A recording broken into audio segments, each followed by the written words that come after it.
Mission, आप जानते हैं, जब मैं श्री अशफोर्ड के पिता के मिशन को देखता हूं तो मैं कहता हूं कि मैं इस दुनिया को उस तरह छोड़ना चाहता हूं जैसे मैं इसमें आया था, और ये मुझे वापस ले जाता है। जो मेरे दीवार पर है, आप जानते हैं, मेरे गहरे पर क्या कहा उसने जिट्रामी 3.9 में? उसने कहा कि हम धूल से आए हैं और उन पर जो लिखे गए हैं हमें हमेशा याद रखना चाहिए कि हम कहीं से आए हैं और हम वापस जाएंगे। और भजन 90 कहता है, मैं हमेशा इसे उद्धृत करना पसंद करता हूं। लोग इसे नापसंद करते हैं लेकिन मुझे यह पसंद है क्योंकि यही मुझे प्रेरित करता है। उसने कहा, भगवान हमें सिखाए कि हम अपने दिनों की गिनती कैसे करें ताकि हमें ज्ञान का दिल मिल सके। ज्ञान वही है जो श्री अश्ले ने चुना है। उसने कहा कि वह इस तरह जीना चाहता है क्योंकि उसे पता है कि 1000 साल एक दिन की तरह है और एक दिन 1000 साल की तरह है भगवान की नजर में।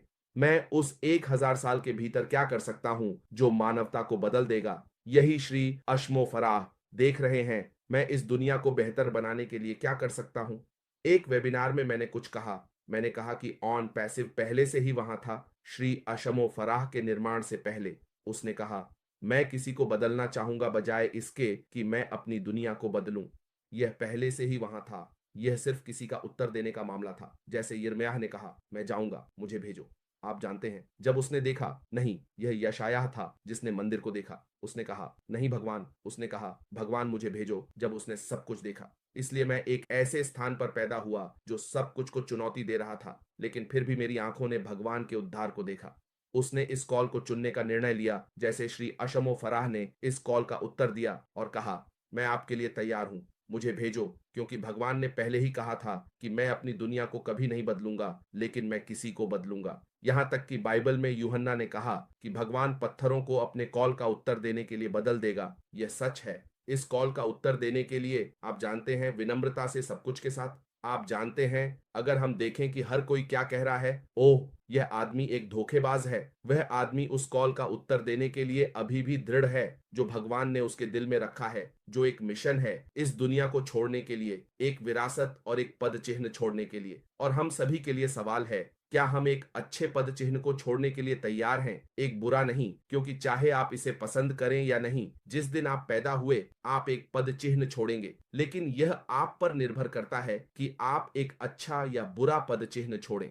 उस रास्ते को चुनें जिसमें आप हैं, चाहे वह एक अच्छा रास्ता हो। लेकिन मैंने इस रास्ते को चुनने का निर्णय लिया है और कोई भी इसे मुझसे नहीं ले सका, क्योंकि मुझे पता है कि जिस रास्ते से हम शुरू करते हैं वह मानवता के लिए बेहतर है। 97% लोग जो इसमें हैं वे धन्य होंगे। वह पहले से ही कॉल का उत्तर दे रहा है, लेकिन हमें उस कॉल का उत्तर देना होगा। और जब हम ऑन पैसिव के व्यापार मॉडल को देखते हैं, जैसे मेरे भाई बॉब हमेशा चाहते हैं कि हम इसके बारे में बात करें, उसने इस व्यापार को 4 स्तंभों के आधार पर बनाया है ताकि हम धन्य हों। कभी भी तीसरे पक्ष को आने की अनुमति नहीं दी। जैसे मेरे भाई ओलिवर ने कहा, नहीं स्टॉक मार्केट, हम वहां नहीं जा रहे हैं। सही, हम वहां क्यों नहीं जा रहे हैं? क्योंकि वे बड़े लोग सब कुछ ले लेंगे, वे ऑन पैसिव बनाएंगे और इसका मतलब है कि हम मानवता की मदद नहीं कर पाएंगे। उसने कहा, आपको दूसरों के लिए एक आशीर्वाद होना चाहिए जिस तरह से मैंने आपको लाया। ओलिवर ने कहा कि हमें खुद को दोहराना होगा।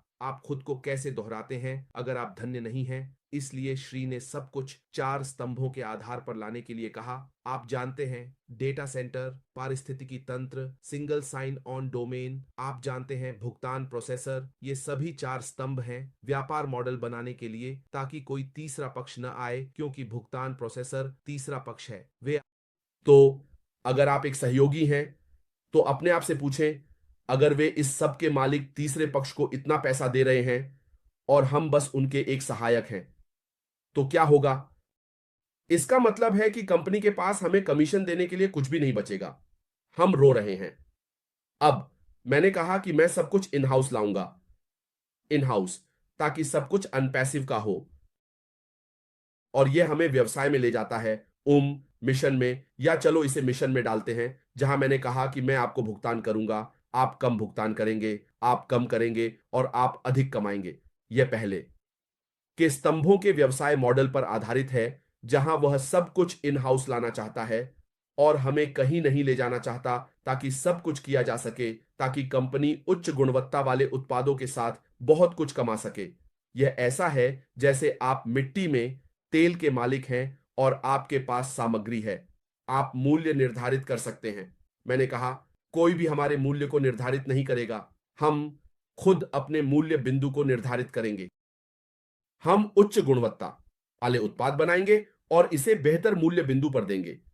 इसे $2 पर लाओ, हम इसे $1 पर लाएंगे। इसे $1 पर लाओ, इसे 50 सेंट पर दो। कुछ नहीं है, हमारे पास कुछ भी लेने के लिए कोई तीसरा पक्ष नहीं है। इसे 50 सेंट पर लाओ, हम इसे 1 सेंट पर देंगे। इसे लाओ। मैंने कहा इसे लाओ, इसलिए हमने कहा इसे लाओ क्योंकि सब कुछ इन हाउस है। जब आप ऐसी कंपनी में होते हैं तो यह आपके लिए इसे पकड़ने का एक आशीर्वाद है, क्योंकि वह एक विरासत छोड़ना चाहता है, एक पदचिह्न कि दुनिया में इतना अच्छा है कि लोग जो लालची हैं उन्होंने इसे सिर्फ अपने पास रखा है। और आप जानते हैं, कभी कभी आप अपने आप से पूछते हैं कि वास्तव में क्या हो रहा है। उसने कहा कि दुनिया में निर्माण से पहले लाखों और अरबों लोग इस ग्रह पर रहे हैं, लेकिन हम कमी की बात करते हैं। कोई कमी नहीं है, किसी भी चीज की कमी नहीं है। यह मानव लालच है जिसने इस सभी कमी का कारण बना है, क्योंकि लोग इसे छिपाना चाहते हैं और छिपाना चाहते हैं। सभी के लिए पर्याप्त है अगर हम समान रूप से साझा करें। जैसे मैडी ने कहा, आपका पड़ोसी कौन है? आपका पड़ोसी वह है जो एशिया में रहता है। उसे अमेरिका में रहने की आवश्यकता नहीं है। जैसे मैडी, आप कभी कभी अफ्रीका में रहने वाले किसी व्यक्ति को नहीं जानते, लेकिन आप उस व्यक्ति को आशीर्वाद दे सकते हैं। उस व्यक्ति ने कहा, यह एक अद्भुत विचार है कि हम सभी को एक साथ मिलकर काम करना चाहिए ताकि हम इस दुनिया को एक बेहतर स्थान बना सकें। हमें यह समझना चाहिए कि हम सभी एक ही ग्रह पर रहते हैं और हमारी जिम्मेदारी है कि हम इसे सुरक्षित और समृद्ध बनाएं। हमें यह भी याद रखना चाहिए कि हमारे पास जो कुछ भी है वह हमें इस धरती से मिला है और हमें इसे संजोना चाहिए। हमें यह सुनिश्चित करना चाहिए कि हम अपनी आने वाली पीढ़ियों के लिए एक बेहतर भविष्य छोड़ें। हमें यह भी समझना चाहिए कि हमारी छोटी छोटी कोशिशें भी एक बड़ा बदलाव ला सकती हैं। इसलिए हमें एकजुट होकर काम करना चाहिए और इस दुनिया को एक बेहतर स्थान बनाना चाहिए। यह विचार हमें प्रेरित करता है कि हम अपनी क्षमताओं का अधिकतम उपयोग करें और अपने संसाधनों को बुद्धिमानी से प्रबंधित करें। हमारी जिम्मेदारी है कि हम अपने पर्यावरण की रक्षा करें और इसे आने वाली पीढ़ियों के लिए संरक्षित करें।